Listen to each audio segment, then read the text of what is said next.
Baik, Assalamualaikum warahmatullahi wabarakatuh. Waalaikumsalam warahmatullahi wabarakatuh. Ya, memang di Perpu 1 2020, kemudian dia disahkan jadi undang-undang ya itu Ya, 2 2020. hmm, Jadi di pasal 27 memang saya lihat memberikan ruang yang cukup untuk terjadinya hmm. potensi korupsi kebijakan. Korupsi kebijakan ya. Korupsi kebijakan. Dan itu dilindungi di pasal 27 itu gitu. Jadi kalaupun ada kebijakan apa pejabat baik di KSSK, keuangan, di perbankan atau di perpajakan dan seterusnya, Hmm. kalau ada sesuatu yang diambil kebijakan itu tidak dianggap sebagai kerugian negara. Oh, Kemudian pejabat yang mengeluarkan kebijakan itu tidak bisa dipidanakan, tidak bisa dituntut. Itu pasal 27 ayat 2-nya. Ayat tiganya, bahkan tidak sekedar dituntut kriminal, tidak juga bisa di PTUN-kan secara administratif. oh, Ini luar biasa ini, pasal ini memberikan perlindungan yang cukup besar kepada pejabat ya, dalam mengambil kebijakan. hmm. Nah, bedanya dengan yang dilakukan Pak Juliari Peter Batubara ini bukan di level kebijakan malahan, terus sampai di level tataran praktis dia lakukan gitu. Oh, Jadi seandainya dia melakukan hanya di level kebijakan, itu tentu masih terpayungi, terlindungi dengan undang-undang ini gitu. Misalnya dia membuat kebijakan, memberikan bantuan sekian gitu, itu tidak akan dipersoalkan. Atau misalnya dia mengeluarkan kebijakan untuk membangun rumah karantina gitu, ya, ya. besar sekali gitu ya. Hmm. Terus tiba-tiba di minggu berikut sudah tidak ada wabahnya gitu, tidak ada yang kan rumah itu jadi nganggur gitu kan, jadi Ya. nganggur. Nah, itu tidak bisa dianggap kerugian negara gitu. Dan dia tidak bisa dituntut dan dia tidak bisa dituntut secara kriminal maupun secara pidana maupun secara PTUN, secara administratif. Dan itu sebenarnya terlindungi, tetapi dia tidak melakukan itu. Hmm. Kebijakannya justru dia melakukan di level praktis itu, penyunatan itu. Ya, mungkin ini menteri yang sekaligus ahli ini, ahli sunat. Kalau dilihat di media itu kan cukup besar itu dana yang Ya, dia sunat itu. Jadi bahan uangnya berkoper-koper kan itu luar ya. biasa. Dan ironinya kan dia sebenarnya di situasi ini uang yang dia ambil itu kan haknya uang cilik itu, rakyat kecil. Iya. Nah, dia itu sebenarnya latar belakangnya dari partai uang cilik. Partai wong cilik sebenarnya kan. Ya, PDIP itu kan mengklaim Ya, sendiri paru uang cilik, tapi ya. jatahnya uang cilik juga disikat sama Dimakan ya. dia. Itu kalau menurut makanya ada bilang teganya itu tuh kalau bilang raja tega gitu. Yang kalau kalau saya bilang ini super zalim ini. Iya, iya, iya. Zalim, sadis mungkin kalau saya bilangnya sampai ke taraf amoral dan brutal itu. Hmm. Luar biasa itu. Katanya orang kecil disikat juga sama dia. Orang kecil ini bukan posisi orang kecil yang nggak susah, susah ini. Ya, apalagi lagi kondisi pandemi Ya, begini kan. kondisi pandemi ini kan orang mau kerja susah, banyak yang di PHK, udah Ya. uang segitu-gitunya, bantuannya pun disunat lagi sama dia gitu. Ini haknya orang kecil dimakan sama dia. Memang ada korupsi yang lainnya. Hmm. Yang lain tuh ada menteri yang lain juga korup yang ketangkap KPK kan kemarin menteri kelautan ya ketangkap Hmm. juga itu. Tapi kan itu dia tidak menyunat yang haknya rakyat kecil. Tapi itu pun salah, namanya korup ya. Salah itu.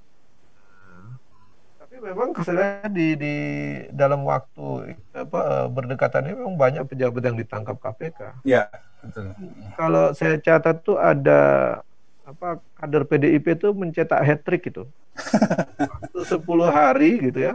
Ada 3 kader terbaiknya yang ditangkap KPK itu.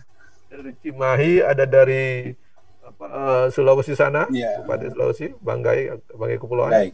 Pulau Ada Banggai. di level wali kota Cimahi ya, Hmm. Bandung sana, juga sampai di kementerian. Ini luar biasa. Jadi saya bilang ini hat trick yang tidak semua bisa melakukannya. Hmm. Hmm. Luar biasa itu. Ya. Eh, jadi dari Perpu nomor 1 yang kemudian menjadi Undang-Undang nomor 2 tahun 2020 ini sebenarnya di situ ya saya mau melihat sedikit mengenai mengenai undang-undangnya tadi. Artinya kalau pejabat negara itu membuat kebijakan itu ya yang terkait dengan penanggulangan COVID, dan kebijakannya itu kemudian terbukti di kemudian hari tidak tepat sasaran atau tidak efektif, atau bahkan dari keputusan itu menimbulkan kerugian keuangan negara, mereka ini nggak bisa dituntut gitu, sama sekali nggak bisa disentuh gitu. Kalau menurut pasal 27 ayat 1 itu dianggap bukan kerugian negara. Pasal 27 ayat 2-nya, pejabatnya tidak bisa dipidanakan atau dipersoalkan. Pasal 27 ayat 3-nya, keputusannya itu tidak juga bisa di PT-UN-kan, karena ada keputusan yang di PT-UN-kan secara administratif ya. Tidak bisa juga dipersoalkan secara administratif, dituntut di PT-UN misalnya, itu tidak bisa juga. Jadi perlindungannya itu aman gitu. Saya mungkin kasih contoh ya, misalnya tadi saya ngasih contoh misalnya membuat suatu rumah karantina misalnya, terpakai karena memang mungkin momennya cepat selesai penanganan, tidak ada lagi, itu tidak bisa dipersoalkan walaupun mungkin sampai ratusan miliar atau triliunan dibangunnya itu, uangnya di situ dan kemudian nggak terpakai, itu tidak bisa dipersoalkan secara hukum maupun secara administratif. Nah, misalnya membeli alat-alat yang menunjang pemberantasan COVID misalnya, ternyata nggak cocok dan nggak dipakai misalnya. Nah, itu juga kebijakan seperti itu secara conditioning begini, jadi nggak bisa dipersoalkan. Nah, ini yang menurut saya pintu celah untuk korupsi yang di situ cukup besar. Artinya kalau sekarang ini korupsi itu sebenarnya kalau yang paling besar itu kan sebenarnya dimulai dari korupsi kebijakan. Kalau korupsi praktis yang levelnya itu kan ya kecil-kecil lah gitu. Tapi itu korupsi juga gitu. Tapi kalau udah kebijakan kan korupsinya besar itu. Ini kan sekarang mungkin butuh kita memandang membuat mata harus tertuju ke sana, itu masalah persoalan vaksin sebenarnya itu. Ini kan unik ya. Ini yang dibeli itu kan Sinovac. Sinovac itu belum diakui sendiri oleh pihak Sinovac, belum teruji efektivitasnya, tapi sudah dibeli. Sementara yang sudah teruji misalnya Moderna, terus ada yang lain-lain itu besar dan seterusnya, itu malah tidak diambil pilihannya. Itu memang juga sebenarnya ada persoalan. Tapi ya itu, kalau itu nanti dia masih berlaku Undang-Undang 2020 pasal 27-nya, itu masih bisa menjadi bumper untuk melindungi. Yang saya bilang tadi, jadi peluang itu besar sekali untuk terjadinya pintu korupsi dengan perlindungan seperti itu, sehingga kehati-hatian pejabat negara itu tidak sampai ke sana. Mungkin bagi yang hati-hati mungkin dia tetap hati-hati, tetapi yang memang ada niat ya sesuatu di baliknya, dia mungkin menggunakan peluang itu. Ini yang kita khawatir.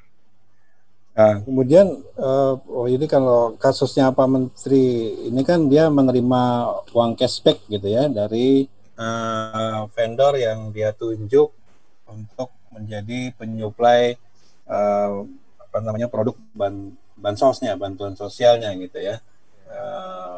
Di mana penunjukannya itu adalah penunjukan langsung, dan itu tataran kebijakan tidak bisa disentuh juga itu. Ya, di situ tadi saya bilang, itu di pasal 27 terlindungi dia kebijakan. Seharusnya kalau normal kan dia harusnya pakai tender segala macam lah, syaratnya panjang gitu ya.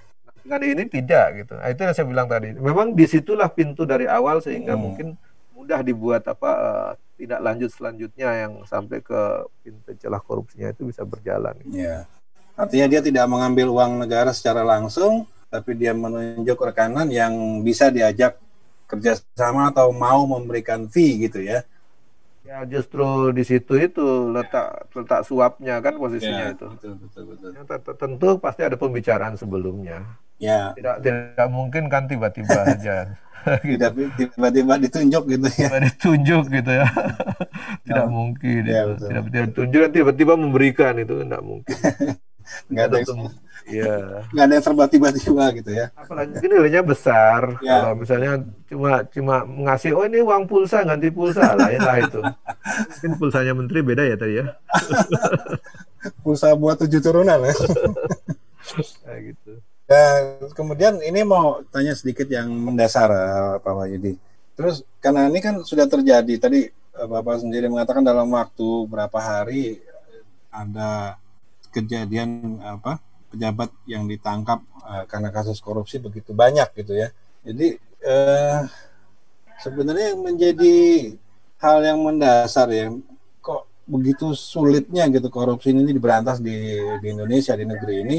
Ini kenapa? Apa memang karena dasar pejabatnya yang nggak bermoral, atau karena aturannya terlalu mudah untuk diakali atau dikangkangi gitu ya, sehingga korupsi masih terjadi, atau ada hal-hal yang lainnya gitu? Kenapa semuanya ini bisa begitu masif dan begitu banyak yang terjadi? Ya, saya ingin mengelaborasi yang tadi teorinya Bung Iwan. Ya sebenarnya kalau saya melihat memang banyak ya faktor korupsi itu gitu. Tapi kalau saya ras mungkin ataupun kita bisa kelompokkan lebih sederhana mungkin bisa jadi tiga bidang ya yang memang, atau tiga hal yang memang bisa menjadi sumber sulitnya korupsi itu diberantas.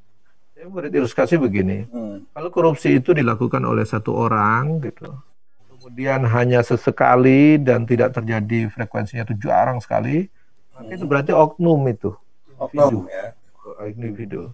Dan mengantisipasinya atau memberantasnya mudah. Oknum individu aja diambil, selesai kan? Ya, ya. Nah, yang lain. Kandangin aja orangnya. Kandangin selesai itu, karena oknum kan, karena paling kejadiannya tidak sering. Tetapi kalau korupsi itu dilakukan sering kali terjadi dan orangnya itu beda-beda, ya banyak gitu, variatif, dan juga bukan hanya dari satu kelompok atau satu partai tertentu gitu, variasi sekali partainya banyak gitu. Nah ini bukan lagi oknum, namanya sudah budaya politik ini, sudah jadi budaya politik. Jadi kalau ternyata dari partai ini ada yang korupsi, dari partai B ada yang korupsi. Ya kan kita tujuh lah, menterinya ini kan ada juga yang dari Partai Gerindra, ada yang ketangkap pelautan itu kan. Kebetulan yang Mensos ini kan dari PDIP gitu. Sebelumnya kan dari Golkar juga ada gitu. Demokrat juga ada kan gitu. Dari partai lain juga ada kan gitu. Jadi artinya kalau kita lihat ini bukan persoalan individu gitu. Bukan satu ya, bukan persoalan individu atau oknum yang nakal, bukan. Tapi sudah menjadi budaya para politisi kita. Ya, hampir semua partai politik menyumbangkan kadernya untuk terlibat korupsi. Gitu. Nah, ini berarti sudah menjadi budaya. Nah, ternyata bukan hanya di level politisi partai gitu. Kalau kita bedah ke sana lagi, ada juga ternyata di pihak eksekutif, ada di pihak legislatif, DPR, kepala daerah, bahkan juga sampai kepada level penegak hukumnya. Kan baru-baru ada polisi bintang berapa yang dikasuskan dengan Joko Chandra gitu kan. Nah, itu berarti ada penegak hukum. Belum lagi dulu kita punya catatan ada sampai benteng terakhir hukum itu, ketua MK kan pernah juga dikasuskan. Artinya apa? Kalau kita lihat hampir semua lini lembaga negara menyumbang perilaku korupsi itu, berarti bukan hanya menjadi budaya korupsi tetapi sudah menjadi sistemik. Jadi sudah korupsinya itu sudah sistematis dan sistemik. Nah, ini kalau menurut saya jadi sudah ada 3 faktor itu. Ada faktor individunya harus diperbaiki, 2 budaya politiknya, secara budaya kultur lingkungan budaya politiknya itu harus diperbaiki juga, dan yang ketiga adalah sistemnya. Nah kalau sudah seperti ini sudah sistemik ini sudah rumit. Artinya memperbaikinya tidak sekedar memperbaiki individu, tidak cukup itu. Juga tidak cukup membubarkan suatu partai gitu, membubarkan kan kalau individunya yang terlibat, individunya dicabut, sudah selesai semestinya. Kalau memang banyak oknum partai itu yang terlibat, partainya dibukukan gitu. Tapi kan tidak cukup karena partai udah banyak sekali yang terlibat, masa semua partai mau dibukukan gitu. Gitu. Kalau sampai sekarang lembaga pemerintahnya, lembaga negaranya ternyata menyumbang juga masa semua lembaga negara mau dibukukan gitu. DPR-nya dibukukan, legislatifnya, eksekutifnya dibukukan, aparat penegak hukumnya dibukukan, gimana? Bubar negaranya jadi. Bubar negara. Memang kalau udah seperti itu memang secara sistemik memang negara ini udah sakit. Oleh karena memang cara menyelesaikannya tidak individual, tidak juga lingkungan politiknya, tetapi juga harus sistemik. Nah, Berarti yang kemarin ini kan sempat juga nih masyarakat kemudian bersuara gitu ya. Ya udah ini korupsi kasus bansos gitu ya, sudah teganya atau rajanya tega ini. Ya udah dijatuhin hukuman mati aja gitu kan, seperti sebagaimana dijanjikan gitu. Kalau korupsi akan dihukum mati. Jadi nggak bisa dong menyelesaikan gitu. Kalau hukuman mati itu nggak bisa menyelesaikan korupsi yang terjadi karena kultur dan juga karena apa sistem gitu ya.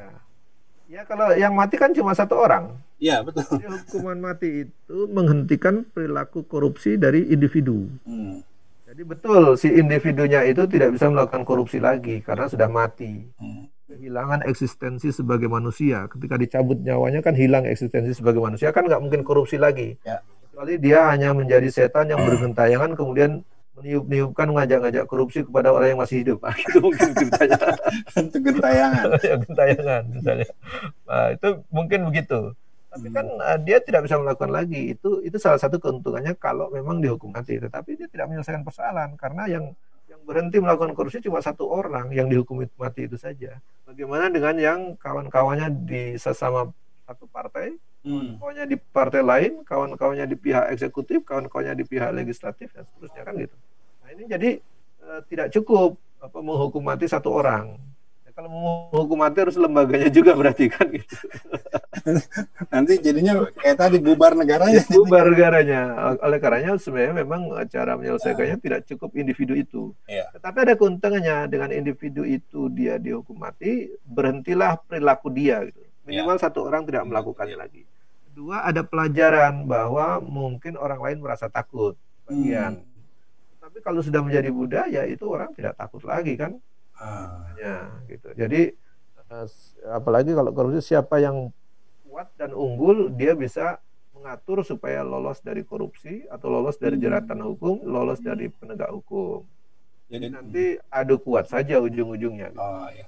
Jadi sebenarnya dengan kondisi sistem yang seperti sekarang ini dan kondisi kultur politik yang sekarang ini, nggak jadi jaminan bahwa hukuman mati terhadap pelaku korupsi itu akan bisa menghapus tindak pidana korupsi ini dari negeri ini gitu ya?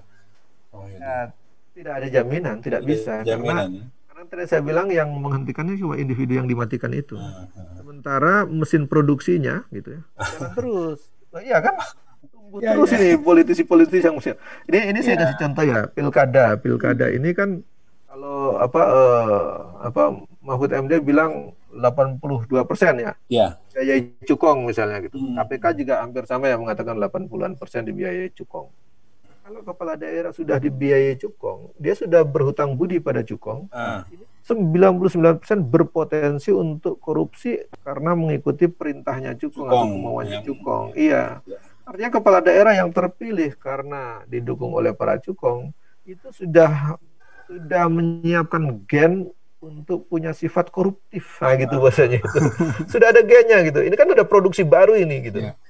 Kalau dibilang catatan KPK itu ada 300 lebih kepala daerah yang sudah ditangkap kan gitu. Korupsi dari sejak pilkada langsung itu. Nah ini kalau menurut saya udah ada gen untuk korupsi. Jadi satu pun dibunuh, ditembak mati misalnya atau dihukum mati, ini gennya tumbuh lagi gitu. Artinya apa? Ini sistemnya harus diperbaiki juga. Artinya tidak cukup melakukan hukuman mati terhadap oknum yang melakukan korupsi. Itu betul bisa menghentikan pihak yang melakukan itu. Namun setidaknya tadi dia tidak akan mengulangi perilaku korupsi lagi kalau sudah mati. Beda dengan sekarang. Karena kan misalnya begini ya, kan sekarang boleh ya. Kepala daerah mantan napi boleh maju gitu kan. Itu kan terjadi itu ya. Nah, itu kan berarti kalau dulu dia korupsi kemudian di penjara, kemudian dia selesai melalui hukumannya, dia maju lagi jadi kepala daerah lagi, itu kan berpeluang lagi dia korupsi lagi.